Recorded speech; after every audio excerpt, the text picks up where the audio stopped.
Hello friends, today we are started session number 4, systematic of living organism. In this chapter we have studied the topics nomenclature. In the nomenclature, vernacular name, binomial nomenclature and scientific name. These three topics are included.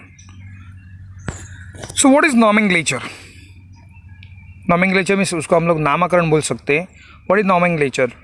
It is a method of giving any name to any object is called as a nomenclature. किसी भी object को जो आप लोग नाम देते हैं उसको हम लोग क्या बोलते हैं? nomenclature.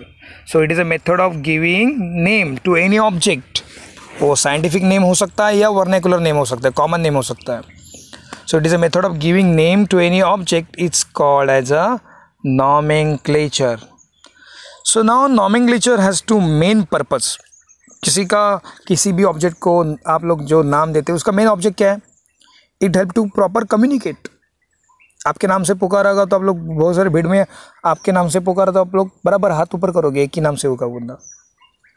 आपको जो चीज़ चाहिए वो नाम से आप लोग पुकारोगे कि मुझे ये चीज़ चाहिए भैया, टमाटर चाहिए तो टमाटर ही मिलेगा, प्याज नहीं मिलेगा आपको. So it help to proper communicate. It indicate relationship. कोई भी नाम क्या इंडिकेट करता है? रिलेशनशिप. अब सपोज आपका नाम सरनेम कोई भी है और उस सरनेम से पुकारा आपको तो उस सरनेम के ही आदमी हाथ ऊपर करेंगे. सो माने मैंने बोल दिया कि इसमें चौधरी कौन है, या गिरी कौन है, या पांडे कौन है, या पाटिल कौन है, तो वही आदमी रिकॉग्नाइज होगा उस कम्युनिटी के. So it indicate relationship. इससे रिलेशनशिप पता चलता है, बैकग्राउंड पता चलता है. सो आप लोग किसी भी फैमिली की प्लांट की बात करो, एनिमल की बात करो, तब कैट फैमिली बोल दिया तो कैट फैमिली में क्या आएगा? जितने भी आप लोगों ने कल पैंथेरा स्टडी किया है उसमें से सब एनिमल सामने आएंगे आपके.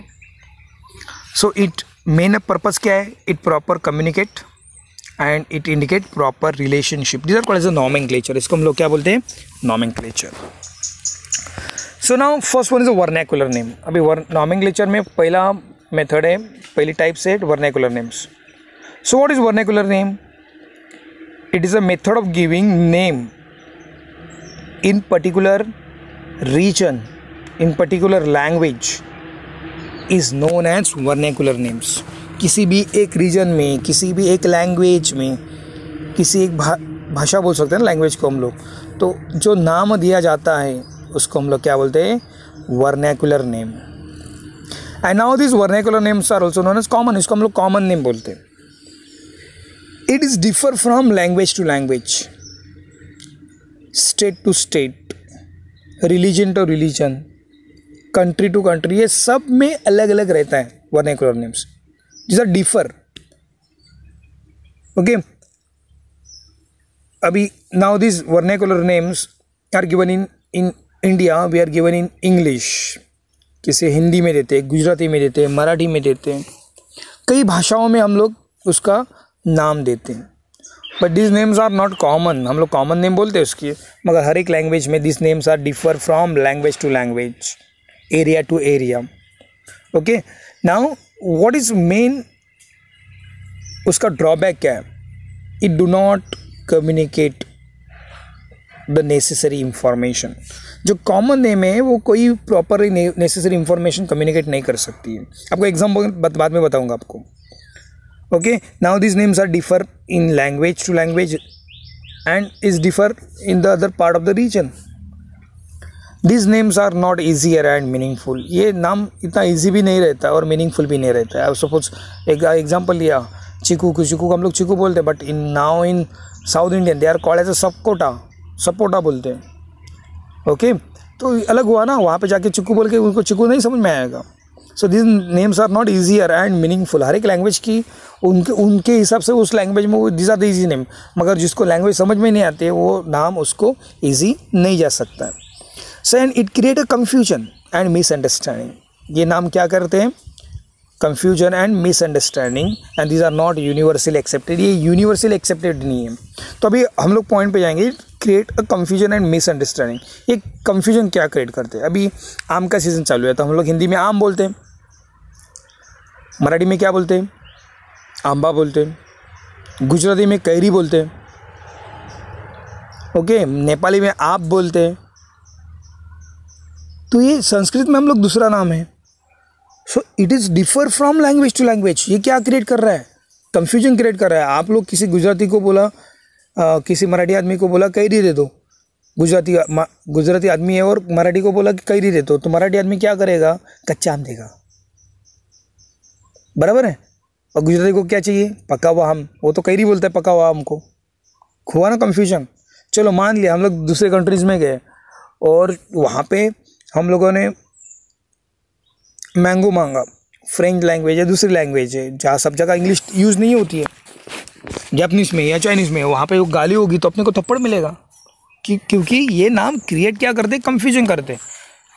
ओके, अब ये स्टार फिश, सिल्वर फिश, ये फिशेस नहीं है, ये पोलीफेरा में आते हैं। मगर फिश क्यों बोल रहे हैं हम लोग? जेली फिश क्या फिश है? जेली फिश नहीं है, पोलीफेरा में आता है, दूसरे फाइलम में आता है। So it create confusion. ये कॉमन नेम है ना, स्टार फिश, जेली फिश है, they are not fishes. Fish का एक भी कैरेक्टर नहीं उसमें। So they create a confusion. Okay, so ये यूनिवर्सली एक्सेप्टेड नहीं है, प्रॉपर कम्युनिकेट नहीं करते, प्रॉपर इंफॉर्मेशन नहीं देते and differ from language to language. They are not easy, they are meaningless. Okay, they create confusion, misunderstanding. Example हम लोग देखो, इन मैंगो, इन आयुर्वेदा, मैंगी, इसको बॉटनिकल में मैंगी फ्रेंड का 50 डिफरेंट नेम्स है इन संस्कृत लैंग्वेज आम को। तो कितने नाम लेगी, कितना कंफ्यूजन हो जाएगा। So these are the vernacular names. Now next one is a scientific name. Scientific name किसको बोलते हैं? These names are based on some criteria and principle and these names are accepted all over the world. What is scientific name? These names are based on some criteria and principle, and these names are universally accepted. These are called as a scientific name. These names are easier and meaningful. ये नाम कैसे रहते? Easy रहते हैं और उसका meaning रहता है। आपको भले ईजी नहीं जाते होंगे मगर उसका मीनिंग है जो कॉमन नेम में नहीं है। It do not create any confusion and misunderstanding. आप लोग किसी भी बॉटनिस्ट को, टैक्सोनॉमिस्ट को बोलोगे मैंगोफेरा इंडिका, तो वर्ल्ड में कहाँ पे जाओ वो टैक्सोनॉमिस्ट आपको आम ही देगा। Okay, so it do not create any confusion and misunderstanding. These names are universally accepted. Example, human being का नाम क्या है? Homo sapien sapien. Mangifera indica इसका है, मैंगो ट्री का नाम है। So these are the scientific name. Okay, scientific name के बाद हम लोग वापस साइंटिफिक के बाद रिपीट करते हैं। So now what is scientific name? These names are based on some criteria and principle. Okay, now these are the easier, meaningful. They do not create any confusion, misunderstanding. They are universally accepted. Okay, so Mangifera indica is a mango tree name. Homo sapiens sapiens is a human being name. So these are the scientific name. Now next one is a binomial nomenclature. So binomial nomenclature, it is a method of giving scientific name in a two word. It's called as a binomial nomenclature. It is a method of giving scientific name in a two words. It's called as a binomial nomenclature. The first word denoted to the genus, while second word denoted to the species. So these are called as a binomial nomenclature, and binomial nomenclature was first introduced by Carl Linnaeus in his book Species Plantarum. So once again I will repeat, the binomial nomenclature system was proposed by Carl Linnaeus in his book Species Plantarum. Species Plantarum book में पहली बार ये system explain किया गया है. Okay, once again I will repeat. आपको जो photo दिख रहा है वो कार्ल लिनियस का है. He was known as father of taxonomy, taxonomy का फादर बोलते हैं उसको हम लोग. Okay, so what is binomial nomenclature? It is a method of giving scientific name in a two words. It's called as a binomial nomenclature. The first name denoted to the genus and the second name denoted to the species. Okay, and this system, binomial nomenclature system, was introduced by Carl Linnaeus in his book Species Plantarum. So you have a binomial nomenclature. So what is the rule of binomial nomenclature? Okay, so now these names, binomial nomenclature में जो भी scientific name है जो two words में दिए, they are always written in Greek or Latin language. इसलिए अपने को hard लगते हैं, मगर ये Greek और Latin language, botanical language और zoological में common है. So these names are always written in Greek or Latin language. Okay. So first letter is denoted to the genus, second letter denoted to the species. The first generic name, genus का जो name है, is always simple noun. Okay, generic name कैसा है? It always simple noun and it should come first, begin with the capital letter. genus का जो पहला name है, आप लोग नीचे Mangiferae में दे सकते हैं. genus name, the first letter is always capital and it is always noun. Okay, समझ में आ रहा है आपको? पहला रूल कौन सा है? It is always written in Greek or Latin language. दूसरा नेम है, first name denoted to the genus, second name denoted to the species. The genus is always noun and their first letter is always written in capital letter, while species is always descriptive adjective और noun. ये descriptive adjective रहता है या noun रहता है. Okay, and the first letter of the species is always small letter. Once again I will repeat, genus का जो पहला लेटर है ये कैपिटल है, स्पीशीज का जो पहला लेटर है it is a small letter. Genus is always noun, species is always descriptive adjective और नाउन भी हो सकता है. ओके, ये अंडरस्टैंड हुआ आपको? Now the next one, next rule. Okay, the printed word scientific name is always written in italic words. तो नीचे italic आपको दिख रहा है. and hand written always underline separately. ये hand written नहीं, इसलिए जब hand written हाथ से लिखोगे आप लोग तो उसको genus और species को separately underline करना पड़ेगा. क्या करना पड़ेगा? separately underline. वापस थर्ड नेक्स्ट रूल देखो यहाँ पे, the printed word scientific name in binomial nomenclature always written in italic font. कैसे लिखा जाता है? In italic font, but hand written always underline separately. Okay, next rule, these names genus और species name, उसको generic या specific name बोलते हैं. So these names are not less than 3 words. Genus या स्पीशीज दोनों में से एक.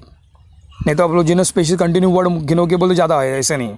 जीनस और species, they are not less than 3 words, not more than 13 letters. ये 3 लेटर से कम नहीं होता है और 13 लेटर से ज़्यादा नहीं हो सकता. जीनस और स्पीशीज. ओके, दोनों एक साथ नहीं, जीनस और स्पीशीज, ये रूल है. नाउ नेक्स्ट, द ऑथर और founder name always written after genus and species.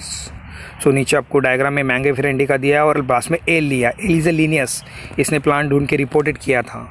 तो ऑथर और founder name always written after genus and species, उसको साइटेशन बोलते हैं. क्या बोलते हैं? साइटेशन. ओके, सो ये हुआ rules. Once again, I will repeat all the rules. These binomial nomenclature system, these letter always written in Greek or Latin language. Okay, genus name, generic name is always noun and their first letter is always capital letter. While species is always descriptive adjective and their first letter is always small letter. Okay, the printed scientific name always written in italic font but hand written always underline separately. Genus और species को underline separately किया जाता है. Okay, Now these letters, genus or species, they are not less than 3 letters, not more than 13 letters. Okay, the founder or author name always written after genus and species. तो lineage का L दिया है, so these are citation बोलते हैं उसको. So example is a Mangifera indica. ये वो आपका rules of binomial nomenclature.